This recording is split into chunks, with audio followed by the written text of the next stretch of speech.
মামা তুই যে আমার বন্ধু নিয়েছ কি লিখে নিয়েছ মামা তোর বন্ধু কিনে নিয়েছি জানো বিদেশ থেকে আমার বন্ধু এক মাল নিয়েছে অর্ধেক বোতল নিয়েছি মামা তোর খাওয়া নি গিয়া মামা তুই খা তুই কই তোর বাবা আইতাছে মামা ঠিক আছে আইতাছে বাজু বোতল লস হই যা মামা থেকে তাড়াতাড়ি হ্যাঁ এনে আরসির বোতল মান ছেয়ে গেছে যাক আমি ভালাই হয়েছে গরমের মাঝে খায়া 4টা গাছ পরে আমি কাটি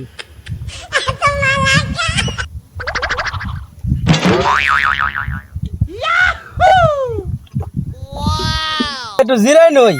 আমার মাথাটা ঝিম ঝিম করতেছে এই আরসির বোতল খায়া এটা আর খাওয়ান যাবো না আমার শৈলীব করতেছে কে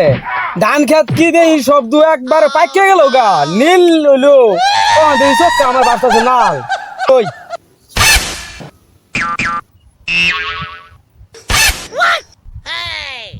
এই সব কি চেয়ারন ভাই এলো এলে পানি পানি দিয়ে ওদিক কই যাও আমি তো গাছুর কাটতে আসলে আমার তুমি খাসা নিয়ে গেলা তে তুমি একলা একলা দিন ধরে তুমি কি খাইছো আরে ভাই গরুর ঘাস ঘুষ কাটতে পুরাই আলাইছি গাছ তো কাটছো খাইছো কি আমি তো কিছু খাইছি না খাইছি আরসির বোতল হে গায়েব করে আছে তোর একা জানি মদ খাওয়াই দিছে তুমি তাহলে ওদিকে নিয়ে লাগছে কে আরে ভাই আমার তো রাস্তায় উঠিয়া আরে উনতে পানি ওরে ভাই কর সারুন তো দেখি যাই গিয়া আসলে কি মাল খুরে বুঝান যাও না যাও তুমি সারুন যাই গিয়া চেয়ারম্যান কথা তো ভালো আছি না আমার যাইতাম আমি রানি দিয়া আলাম কি এনে ভাই দিয়া